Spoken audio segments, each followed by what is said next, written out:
and welcome to Mindful Mondays with Laura Cross. I am your host and resource for self-care and mindfulness. After a life-altering, life-altering near-death accident in 2012, Matthew faced tremendous challenges, including chronic pain, depression, and cognitive disabilities. However, through unwavering determination and resilience, he has not only overcome these obstacles, but he has also become a beacon of inspiration for others seeking to reach their full potential. So today, Matthew Sanjari is a successful entrepreneur, business coach, and consultant with a passion for helping individuals surpass their limitations and achieve greatness. And I am so happy to have you with us here today, Matthew. Thank you for joining us. Thanks for having me, Laura. I'm pumped to be here. Cool. Hey, so can you maybe, I know that's might be a little touchy because this sounds pretty traumatic, but can you walk us through the pivotal moments of your journey from the near-death accident to where you are today and what happened? Yeah. So that accident, to give people context, I was in my early 20s and honestly, life was great. I had great family, great friends, had a great job, was traveling all across North America doing public speaking. And I was dating a girl at the time and she lived in the country. And I was driving home late one night in my SUV and two horses jumped out into the road. And I didn't know much about horses. So if anyone does, they were Clydesdales, if that means anything to anybody. Oh, wow. Yeah. Big horses. So they were bigger than my SUV. And so they just hopped out. I slammed on the brakes. It's pitch black, I think 10 or 15 minutes to midnight. And that's it. Just completely collided with them. When they measured, it was 3 inches and I would have been done. And so, yeah, long story short, basically I had to force my way out of the car, went to the hospital, the whole bit. And I did what every young, dumb male in his 20s does, where I just thought everything would be fine. I thought, hey, it happened. I survived. It'll be good. But as the days turned into weeks and weeks into months, I started to realize that there were some things that were really, really wrong. Chronic pain, cluster headaches, some disabilities and things that were really disabling.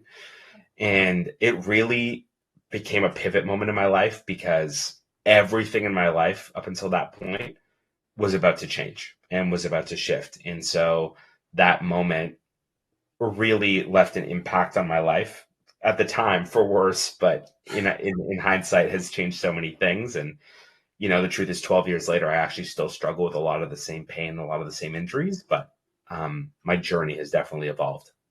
Yeah, and an impact like that is tough. And yeah, I don't know if it's necessarily young and dumb because, my fiance was older when he dumped the motorcycle. He knew he should have jumped away from it, only going slow, wrecked himself. But he was convinced that, he told the ambulance, they said, for considering what he went through, his vitals were good. So he's like, cool, I don't need you. And he walked and he stepped out. And then I had to take him. And I'm like, what are you doing?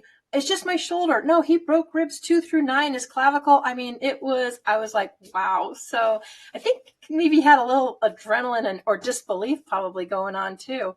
For sure. So, yeah, I think we all kind of go through that. But what were some of the biggest challenges you faced then during the recovery and how did you overcome them? Yeah, I mean, obviously there was physical pain in terms of, that became really, really limiting. Mentally, started to really experience some cognitive difficulties. I mean, my headaches could knock me out anything from, 15 minutes to weeks at a time. And when I say knock me out, I mean, I'm incapacitated in bed. I'm not talking to people, can't have lights on, the whole bit. So, I mean, it really feels like life was at a standstill at certain points. And I think the part that was all of that sucked, wasn't great. But I think honestly, looking back, I think the hardest part for me was mentally. This idea that, this is how things are. This is not how I want them to be. And that I might potentially have to figure things out was really scary and really confronting. And I think that mental aspect, even though I'd started to get treatment and started to get, different therapies for the physical pain and some of the cognitive stuff, I was still terrified mentally at just the prospect that all of my life was changing. And I feel like I was really losing control. Yeah, but I think that's an important part. The point that you mentioned is the fact that you didn't want to be, you didn't want to be that way. I've seen where in a lot of cases, people just tend to say, well, this is my life now. And and accept it when you kind of really don't have to. Totally. And I think that was, it's funny because I definitely had that attitude, but in the beginning, that attitude was driven out of anger. Mm-hmm. And, I kind of went through the 5 stages of grief for sure. Right. And I Yeah. think that anger left me in disbelief. It left me wondering, how is this going to be my lot in life? Like, is this my new reality? And it wasn't until later, as time kind of passed, that my perspective changed. I love to, something I often tell my clients and whenever I do public speaking is, my pain is still here and the pain is still here 12 years later. I still deal with that. So that while the pain has remained the same, my perspective has changed. And it's that Right. perspective that has been fundamentally just flipped over on its head as time has gone on. Yeah, and that is huge. So, how would you say your experiences with the chronic pain and depression shape your approach to business and coaching? Yeah, I mean, when I say everything in my life turned upside down, everything did. So, I mean, obviously, there's a lot of the motivational side, a lot of the mindset stuff about, pushing through pain and perseverance, and all that is so necessary and so needed. Mm-hmm. But, one of the questions I ask a lot of my clients right now, if you're a business owner, you're an entrepreneur, or you're a high performing leader, I always ask the question, you know, God forbid, if something were to happen to you and you got knocked out for the next month, what would happen to your business? What would happen to your family, your organization, whatever? And everyone always gives me the same response, right? There's an awkward chuckle. I can see the panic kind of hit them, and then they usually respond, "Yeah, I would be decimated. I probably wouldn't have much left."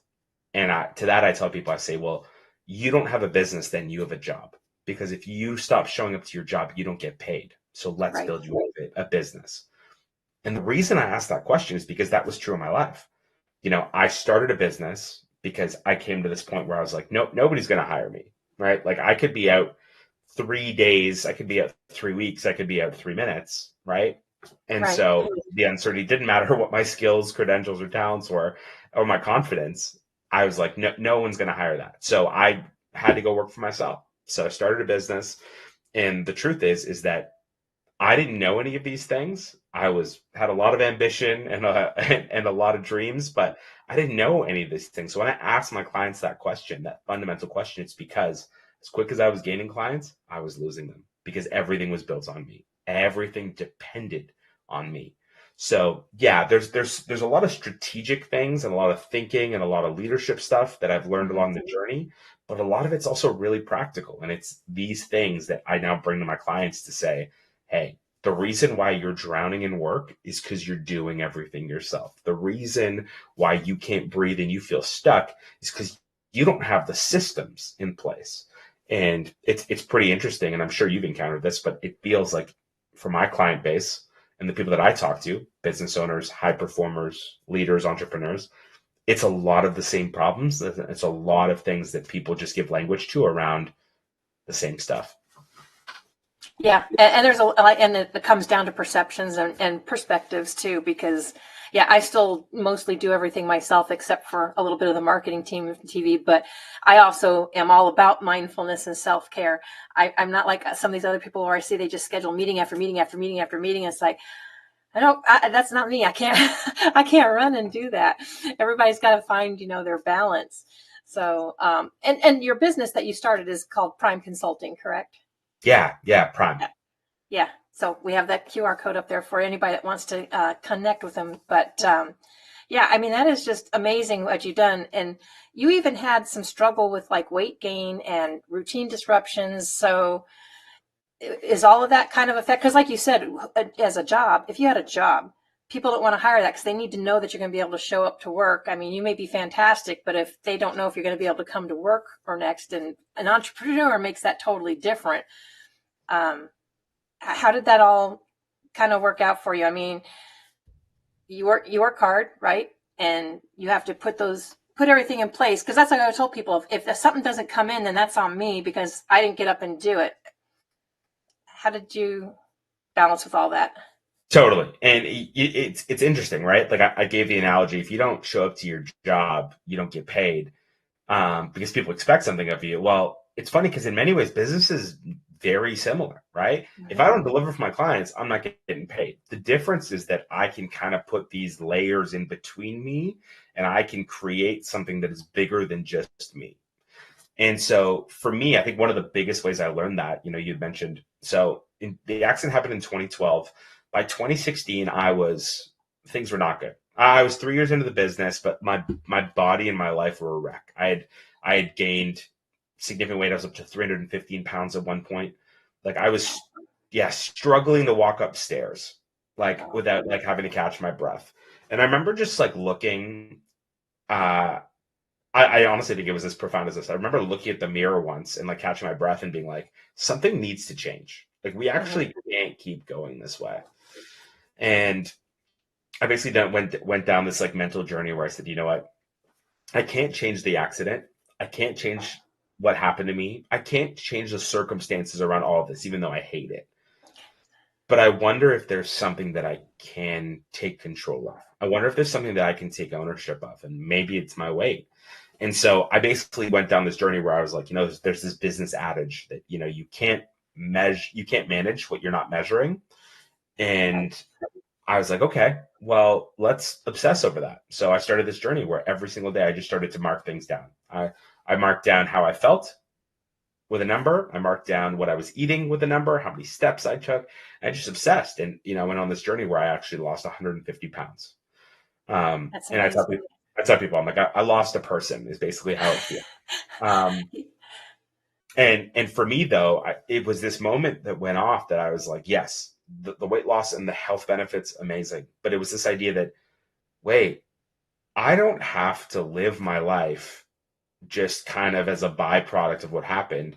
I can actually make decisions and determine what I want to see happen. If it worked here, why can't it work elsewhere?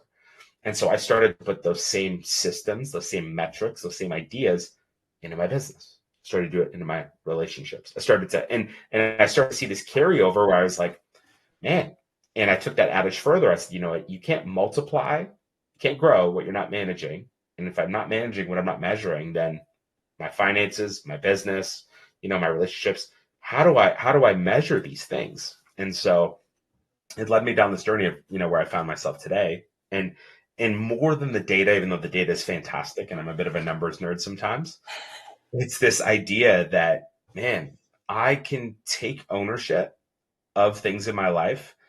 Again, not, I love what my fiance says. She's an emotional health coach, and she framed it for me this way. She said, what happened to you wasn't your fault, but what comes next is your responsibility. And that notion to me is so powerful because it creates distance between the past and what happened. We can live in reality and Right. understand, Oh yeah. but for me, we talk about mindfulness, this idea that I can actually be the best version of me, and I can actually take care of myself by taking ownership and saying the buck stops here. We don't have to keep going in these areas. We can change. It may not change tomorrow, but I can take ownership and see change happen across these areas in the coming days, weeks, and months.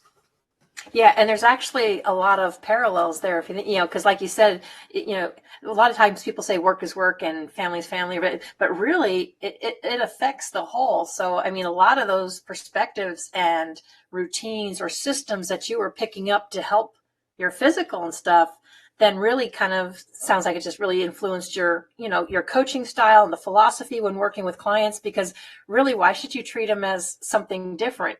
I mean, it's the same in business and personal. If something happened, if you can't change it, you kind of have to let it go, but you can change, you can control what you can control. And those are what you can make changes for.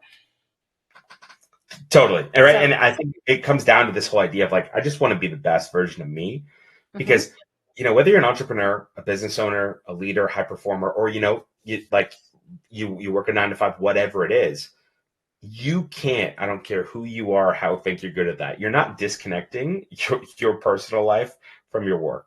Right. And so like I tell people, I'm like, if you struggle with boundaries at work, it's often because you probably struggle with boundaries in your personal life.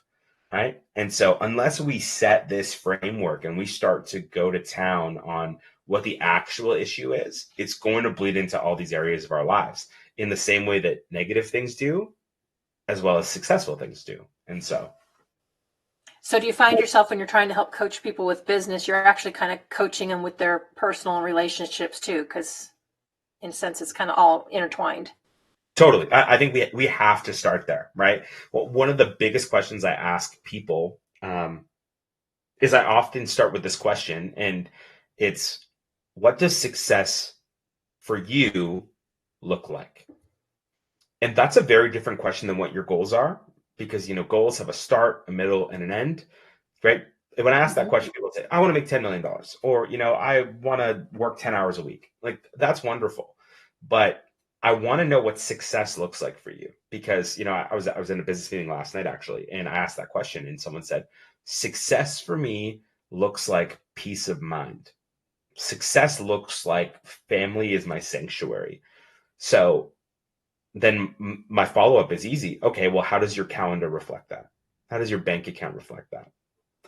And then you can see the wheels turning, like, oh, I say peace of mind is my priority, but yet I'm taking work calls at 8 p.m.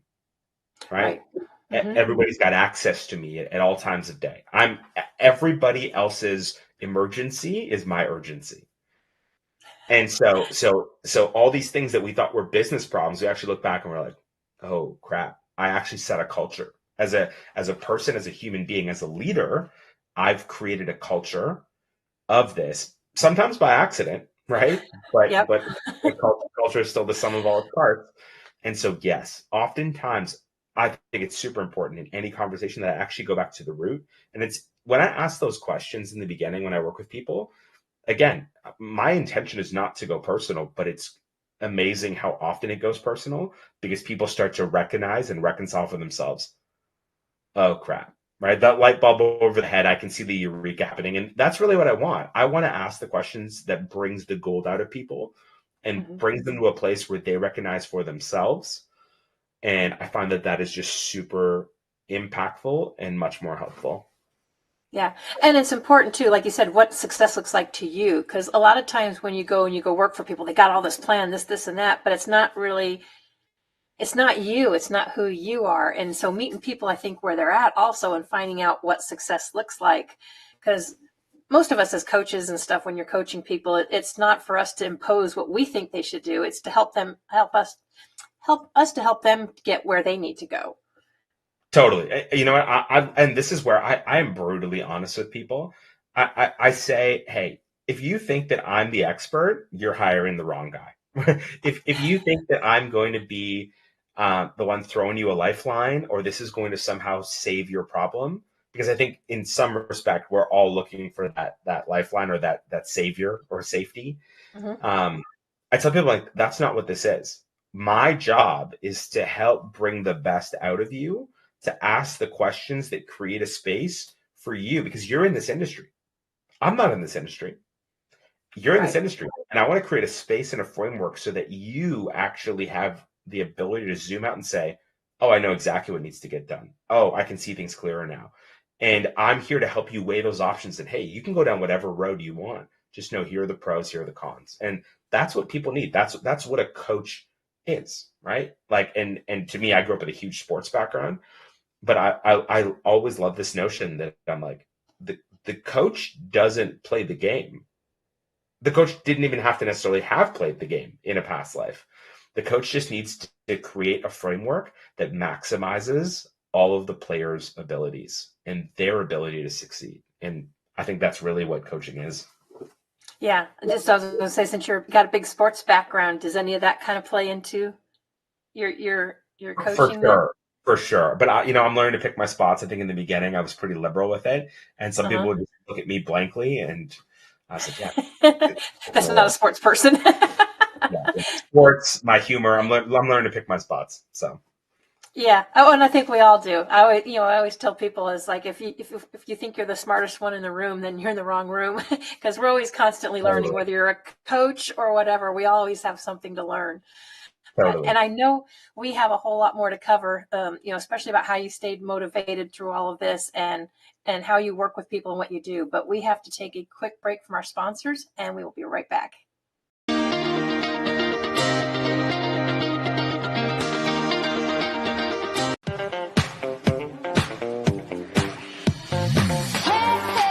got soul. Oh yeah, we got soul.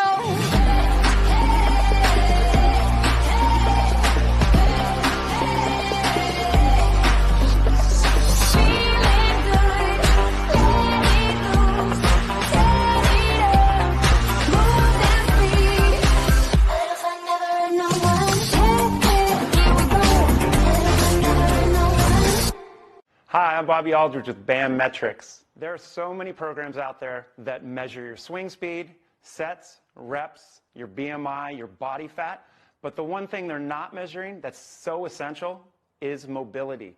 Mobility is the key. If you're measuring your mobility, your performance will get better and you will reduce your pain.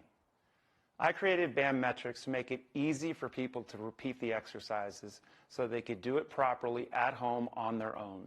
It's simple, it's easy to do, and from a senior to a pro athlete.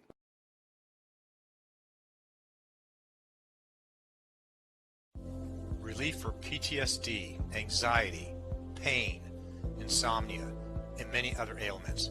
Introducing Vibe, the world's only pocket PEMF device. You place in your pocket while cooking, cleaning, relaxing, watching TV, sitting at your computer, reading, or walking. Self-contained standalone device. No drugs. No other phone or Bluetooth connections required. No monthly subscription fees. No apps to download. No Bozone. The future of medicine is in the frequencies. Come join the revolution.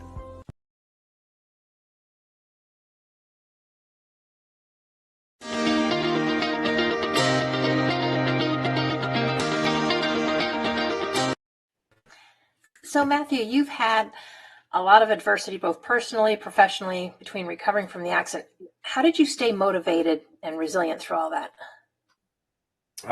Listen, full disclosure, I don't know that I stayed motivated the entire time. Okay. Yeah, I think, especially in the beginning, right? Just going back to my story, I think it was really, really hard. And I would have classified myself as a failure in the beginning just because that motivation was hard to come by. I think one of the game changers for me, because, and I don't know if anybody else can relate to this, but motivation comes and goes, right? Your passion will come and go. But to me, it's this idea, and I try and frame it as the why behind the what. The what is whatever we're doing, going to work, earning an income, going to the gym, right? Trying to be healthy, whatever. For me, I really encourage people to find the why behind the what. And the reason for that is that, you can set a goal. I mean, for me, I set a goal. I wanted to lose weight, right? I was 315. I lost 150. That was amazing. But there's other parts of that story. I actually gained a bunch of it back, 40 pounds back within a couple of years. And I had to go on another journey where I've since lost it again because I realized that I was like, oh, my goal was actually primarily to lose weight. That's what I was obsessing over. And when I got to that goal, well, guess what happened? I reached the goal. So then, I kind of got comfortable and things kind of went by the wayside and the weight started to go back up. The second time when I went back on that journey to lock it down, I said, instead of trying to lose weight, I'm actually going to try and be healthy because losing weight has a target. Being healthy is just a consistent process. And now I find myself here in a much better place where my why is much more all encompassing. And so I encourage people, I say, hey, when it comes to your motivation, find your why. Your why is not you want to make a lot of money. Your why is not even you want to spend more time with your family. Your why has to be this thing that's really rooted out of probably a fear that you have. And for me, that fear was, man, I want to live up to my potential. I want to take care of people. I have all these things, but it really came out of this fear. And so my motivation, when I started locking into my why, my motivation really started to become more sustainable. It really revealed my commitment to just the things in general, because you know what? Days were hard. Life is hard. We all go through change. We all go through pain, but it's the why that kept me going. And still to this day keeps me going. Right. And it makes me want to push within reason, obviously, within the context of, my health and, my life and where I'm at. But my why is really what drives me. I like to frame it for people that you don't have to hit two horses to go through pain. You Yeah. don't have to have your life turned upside down to go through change. We all have pain. We all have change. And so if that's going to be consistent in life, you might as well find out what your why is, because you know that stuff's going to hit the fan at some point. So if you can find your why now, then it's going to help you through those tough and those dark times. And it's going to allow you to extract something from times that I think a lot of us look at and say, there's nothing good here. It's the desert. Yeah. So do you find is your why, do you feel basically the same, or do you see it, or has it been kind of slowly changing or growing as you go along? It's interesting. I actually feel like my why has been really, really consistent. The what has changed. I tell people, like, I worked on and off as a pastor. I ran a marketing business that I had a successful exit from, got into real estate, and now I'm a business coach.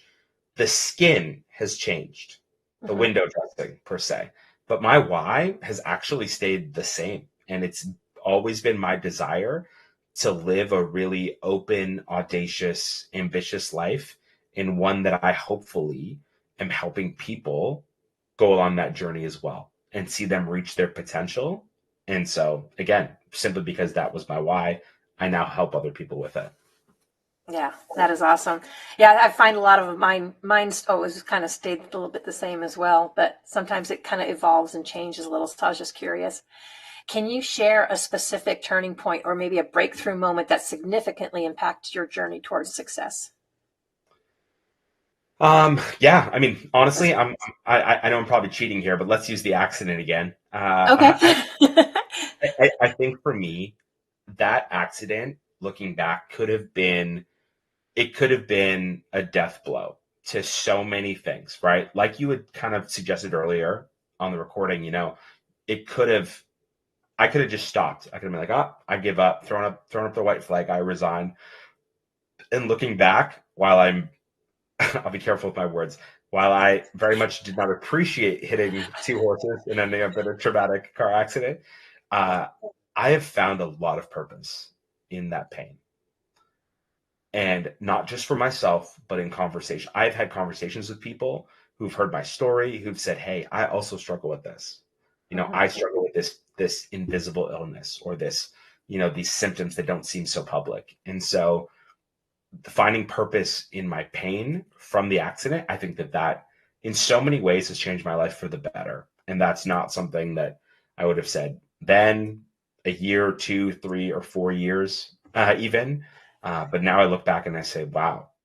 And again, full disclosure, I still have a lot of the pain. I still have a lot of the symptoms, but I can at least very much see that there was just something going on in the background. And I've very much come to a place in my life where I'm better for it. Yeah. And as you said, you still have a lot of that pain and stuff. So how are you balancing that along with your role of being a business coach with those Yeah. challenges and stuff? Yeah. So again, it's been a lot of that learning curve, and it's what I work on with my clients. It's, understanding my limitations and understanding what I want to accomplish, and then building out systems and putting things in place that work around me. And, because at the end of the day, I'm of no good to my clients. I'm of no good to my family, or to my fiance, or to anybody in my life, Right. if I'm not good. And that doesn't have to be a selfish thing, again, because, for me, it really is rooted in, I live in the reality of, this is my circumstance. My circumstance is that I have pain. My circumstance is that I have chronic pain. Things flare up. Just today, I had my neck kinked out, and it was really, really rough this morning. So if I live in reality and I accept that, then now we can go somewhere from here. And so taking that and just living in that and saying, okay, where do we go from here? I think has been so beneficial for me, and it's kind of helped me move forward. Yeah, that's true. There's a lot of people that struggle. Some people just put on a good face. Some people shut them down. It's just kind of, again, like you said, how you approach your present. Do you want to share maybe some of those systems or tricks that you use with people? Yeah, for sure. So I basically have this 3-step framework that I used to do on myself, and now I do with my clients. But that first step, is I basically, if I were to sum it up, it's 3 questions. The first one is, am I living in reality? Right? If you're not living in reality, as painful as that is, and you know what, reality can be good, it can be bad, that's fine. But let's live in just an agnostic reality. Reality is, this is what my situation is. This is what my bank account looks like. This is where my health is at. This is where my time is. It allows us to now make a plan and where we want to go from here. So that's the first thing, right? Mm-hmm. The second thing that I often do is, okay, so now that we live in reality, what am I afraid of? What's my fear?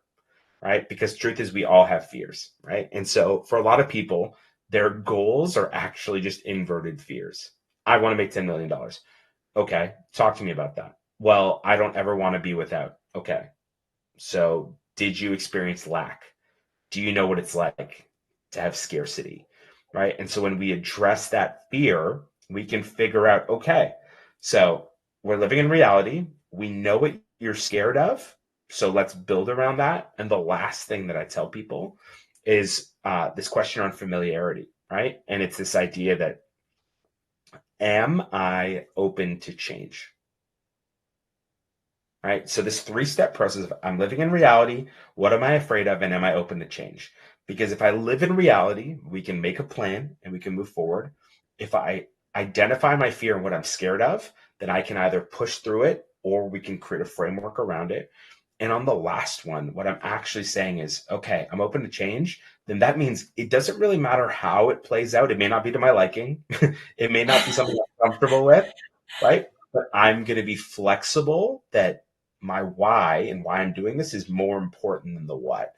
And so oftentimes, as people navigate through those 3 things, by the end of it, and there's a lot of discomfort, trust me, I've been there. Yeah. But by the end of it, you sit there and you're like, okay, well, all of a sudden, it's not that the things that I was struggling with and my pain has gone away. It's actually that I'm living in a reality that says, you know what? I'm prepared to keep moving forward. It may be 1 step back, 2 steps forward. It might be 2 steps back, 2 steps forward. But I'm going to keep moving because this is where we're at. You can't grow and you can't, right? If I'm going to use that adage, I cannot multiply what I'm not managing, and I can't manage what I'm not measuring. And for a lot of people, they have no idea what the measurement of their life is. They have no idea what success looks like. They have no idea where they currently sit. So let's get that dose of reality because it's going to allow us to move from that baseline. Yeah, and that's gotta be a hard thing. And open to change is a huge one too. There's so many out there that just really resist change. They like things the way they are. But the thing is, if what the way things were aren't getting you where they are, then you need to change. You need to make changes. Totally. So what advice would you give to individuals who are facing their own obstacles and setbacks in pursuing their goals? Yeah, honestly, find your why. And if you're struggling to locate it, or if you feel like it's still surface level, get help, right? Whether that's a coach, whether that's a counselor, whether that's a friend who's significantly smarter than you are, just find your why. Really, really do some soul searching, because I think when you find that, that's what's going to push you through. That's what's going to help you go through. I think so often, again, we're humans, so we want to avoid pain at all costs. But the reality is you're going to face pain. Change is the only constant. And I want to be prepared not to avoid those things, but to help them, to better handle them, to understand them and harness them for the future. And so I just encourage everybody, find your why, right? Whether that's, again, family, whether that's, stuff that comes from childhood, find your why. And I think that's just such an important first maneuver that oftentimes we skip because we're either passionate or we're excited. We throw ourselves into things, but yeah, go back and find your why. Yeah. Have you ever seen the video from Simon Sinek about the why and finding your why? Yeah, love it is a good thing to watch if people, I guess, need kind of inspiration, because if they're not even sure what to start. Because it's amazing how many of us, we grow up and we go in these roles and we just keep doing what we think we're supposed to be doing, but you're not truly happy. And most of that, I think, comes down to the fact that it's not your why. Yeah, it's 100%. And so that's why for me, I can look back now and I would have never made the connection, but it doesn't matter what I've done in my life, what the window dressing was, I now sit in a place where I feel really fulfilled because I recognize that my why has always been there. The skin's changed, but the why's been there, and that's actually what drives me. Yeah, and that's an incredible way to look at it. And I know we've talked about some of these lessons, but looking back at your journey, what are you most proud of achieving, and what lessons have you learned along the way? What am I most proud of achieving? Oof, that's a good question. Again, I feel like I'm cheating on this one a little bit, but I would say if I'm proud of something, it's that I made really smart choices to surround myself with great people throughout this journey. That I could I could go on for hours. We don't have hours, but when I was stuck in, sometimes I'd lock myself in my house for 3 weeks at a time because I had, no desire to see people and things were rough. I had friends knock on my door, leave food at the door. I had a friend literally break through the screen on the window. That's a true story. Because people cared. People loved me. And but objectively, I don't think there's anything crazy unique about me or my story. I just think that I was fortunate enough to make decisions around building a community and being a part of, groups of people that were good people. And so, yeah, I think that's a really important part. No matter, again, whether you're a business owner, an entrepreneur, whether you're working a 9 to 5, maybe you've been through an accident before. The community is so helpful because it ensures that you're not going through the journey alone. And I just don't think that we were ever built to live life alone. No, I know the whole COVID thing made Zoom, Zoom and all these other platforms, most popular, which is great. It was still a way to connect, but a lot of us kind of missed that face-to-face, connection Totally. through that time. I Yeah. do. I'm an extreme extrovert, so I definitely missed it. I'm an ambivert. I'm in the middle. So I can go either way. It just depends. I was like, that is a real thing. Ride in the middle, Laura. Ride in the middle. I'm right in the middle. Yep. I was like, there's some part introvert, extrovert. A lot of people think I'm an extrovert. I said, no, I'm an ambivert. I'm like straight smack in the middle. That's awesome. So what is your favorite type of client? What's your favorite type of person to work with? Do you work with solopreneurs, big businesses, a variety? Honestly, I've got a variety. Business owners, like I said, it's business owners, entrepreneurs, high level leaders. I think if there's one trait that I love working with people, it's people who are coachable. Um, we're all a little resistant to change. I think we're all also, even if you're personal growth minded, we're all a little resistant to being confronted. But it's this idea I find in a lot of my clients that I love, that people that are coachable that say, I've been in this industry for 15 years, but I'm willing to learn. I'm willing to change, even if it hurts me, even if it's hard. Because I think when you're coachable, man, anything is possible, right? That this idea that everything can be a conversation. And it goes back to, for me, I don't think of myself as an expert. I'm here to be a coach, and I'm here to help coach people and coach the best out of them. And so my favorite clients and the people that I love working with are anybody who says, you know what, wound me a little bit. It's going to be hard. I understand that, we might not get to where I want to be tomorrow, but wound me a little bit. So coachability is just such a beautiful quality, and it's something that I love looking for in clients and in people I want to work with. Yeah, I've worked with a number of coaches, and that's kind of always a thing, because really it's kind of wasting, your time, their money, if you're not coachable, because it's just kind of throwing money at something that if you don't ever plan to implement anything. And there's a difference between implementing it and learning how to use it, but make it yours, not just following someone's footsteps, which I think a lot of people struggle with as well. Totally. And full disclosure, I've turned down clients or working with people just because I was like, man, this is not, again, so much of my job is relational. So much of my business is relational that I also, outside of the money, outside of, the goals, I get such a joy when I see people go on this journey and start to become the best versions of themselves or unlock things that they hadn't seen before. So I want to feel that. And if you're resistant to change, extremely resistant, that's just an uphill battle that I'm not ready to fight. Yeah. And it's incredible to have people like that have that kind of more, morals and stuff, because some people are just kind of more all about the money, but you were truly about helping people get there. And so do you have discovery calls with people, or how do you start that? Yeah. So whenever someone goes to my website, they can book a free 15-minute discovery call with me. And it's just a real feeling out. And honestly, within 15 minutes, usually both parties know if it's going to be a fit or not. Because again, it's just so relational for me that, there are things, because it's business, that we quantify and that, we can write it down and say, hey, this is what it's going to look like. But from my end, that discovery call is really great because I can understand a little bit about their story. I want them to hear a little bit about me and where I come from. And that mutual understanding is just so key to figure out, is this going to work? Is this a good way forward? So yeah, discovery calls are great. I do them all the time, and people can book them through my website. Yeah. And to me, relationships are everything in that whole relational, deal, because I don't think people normally put enough emphasis on the relationship part, but there really has to be kind of that, what do you want to call it?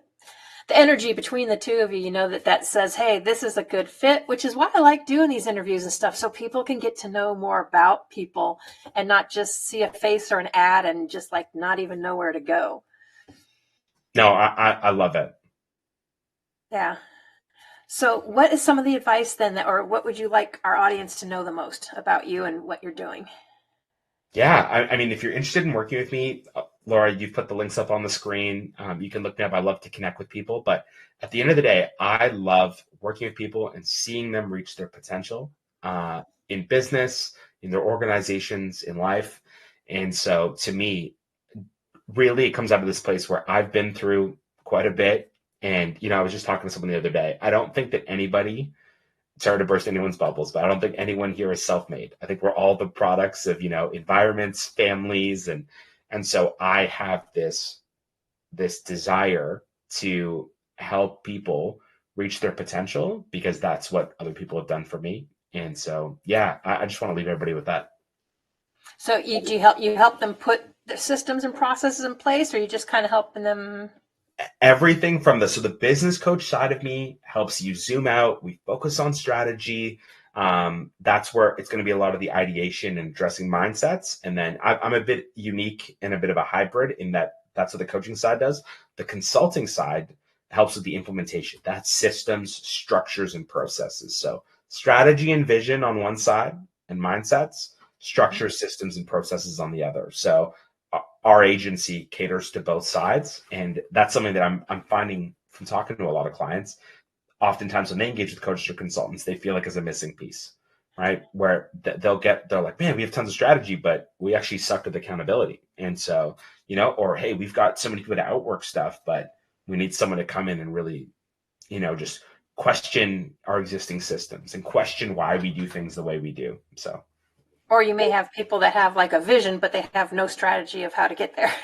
Totally. Every ambitious entrepreneur ever. Yeah, pretty much, because I think we call it chasing the shiny objects. It's something looks good and people that, but then, and you get going, you get all excited. But if you don't have those processes and stuff in place, or you don't have things balanced out, then you can, be like that little hamster in a wheel, even though you're not working for someone, you can do it for yourself too. Totally. Just squirrel.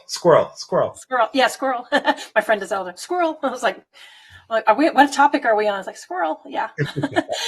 So you're on Instagram, right? They can follow you on Instagram. So yeah, Instagram and LinkedIn. We've got the links there, but Matthew Sanjari, I'd love to connect with people. So do you ever do little shorts or workshops, or do you ever do that kind of thing, or do you mostly do one-on-one? Yeah, so right now I'm just primarily doing my coaching offerings. I'm hoping to get into some public speaking a little bit. Shorts and things like that, we're going to hopefully build that in the next little bit, but there's just been such an opportunity with our bi-weekly, weekly, and twice a week coaching, the different options. So I've really invested a lot of my time into that.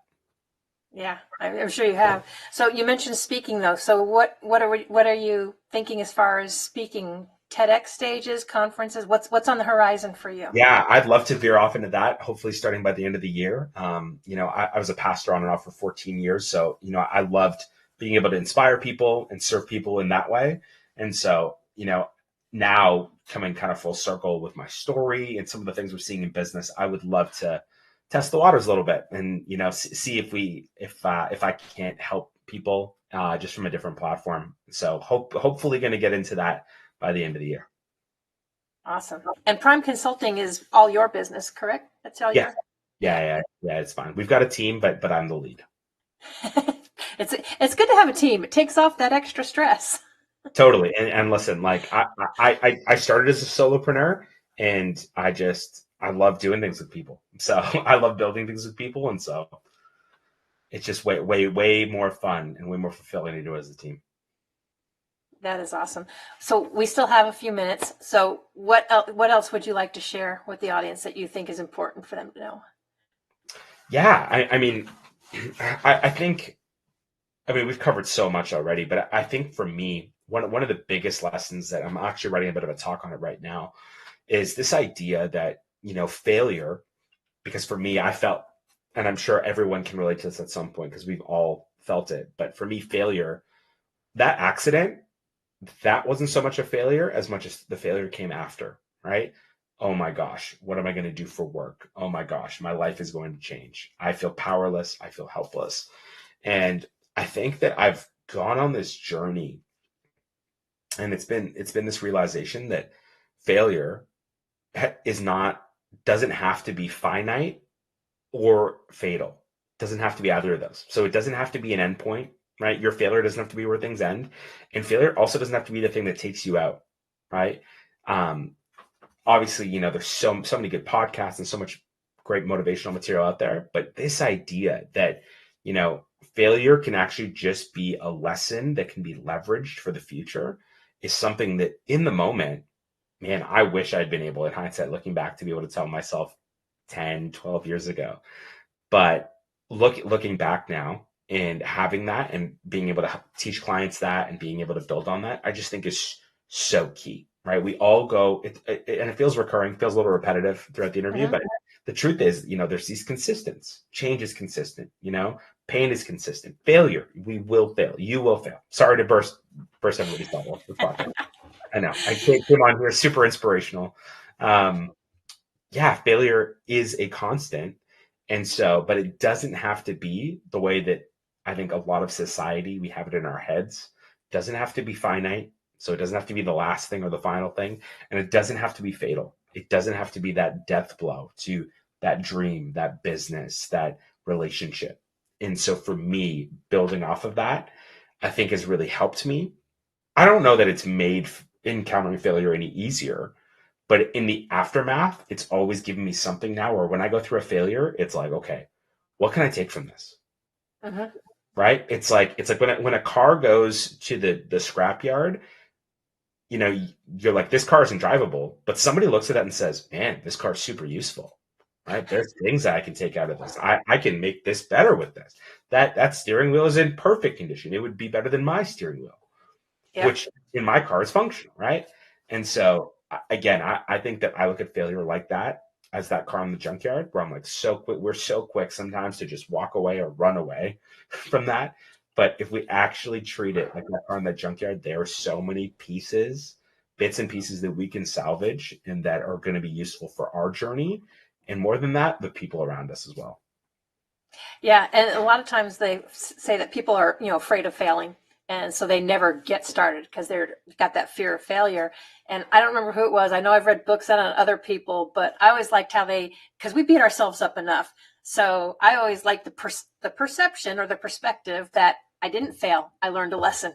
I'm like, it's not a failure. It's a lesson learned, and you move on. Now, I think it's failing if you keep doing the same thing and you don't learn anything from it. But Totally, like right? And it's perspective. funny. It's funny because in that conversation with people, I know people sometimes can be so quick to like, oh yeah, but I'm in the moment. It sucks right now. I'm like, that's why I encourage people. I'm like, find something useful in it, right? So in that analogy, right, you can look at the car and say, well, this car sucks, and walk away from Mm-hmm. it. But there's one thing, at least one thing you can look and say, well, the steering wheel looks great, or this window looks great, or this door handle looks great. Take something from your failure and bring it with you because it's going to be useful instead of just writing off the entire experience. Yeah, and then looking at it that, oh my God, I just wasted how much time of my life or whatever, because then people just kind of go in that downward spiral. Totally.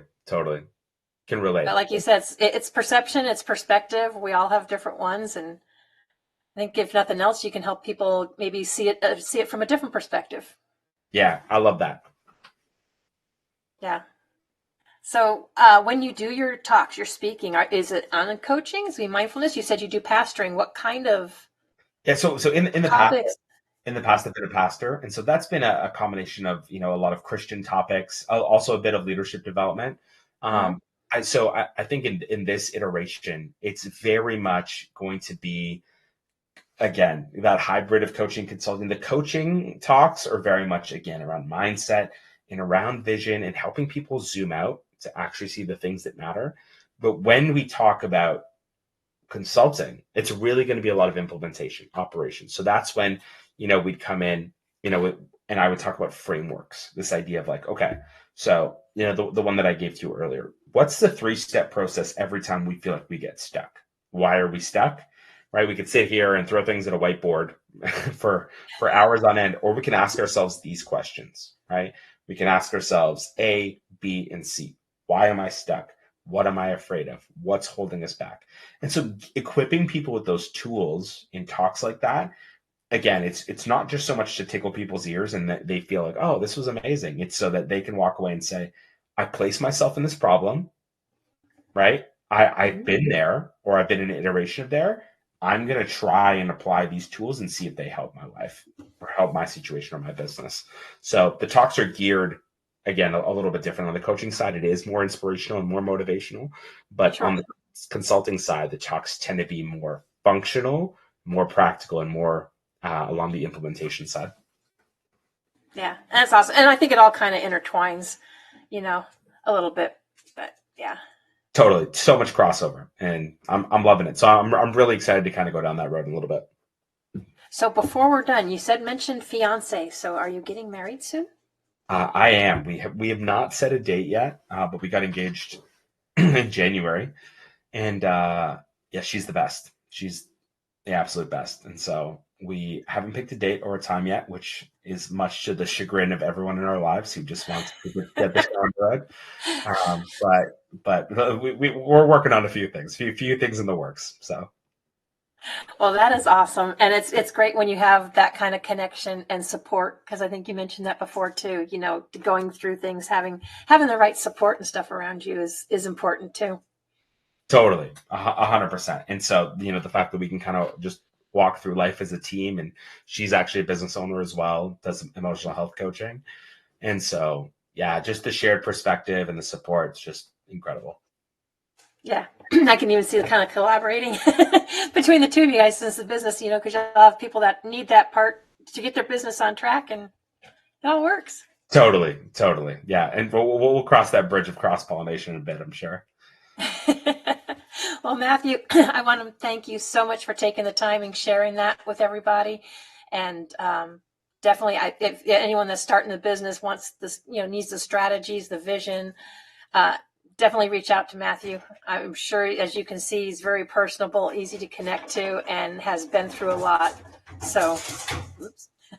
I have a puppy loose in the back. Sorry about that. He was out there. He just came in and about knocked things over. Apologize. Anyway, thank you for sharing all that with us.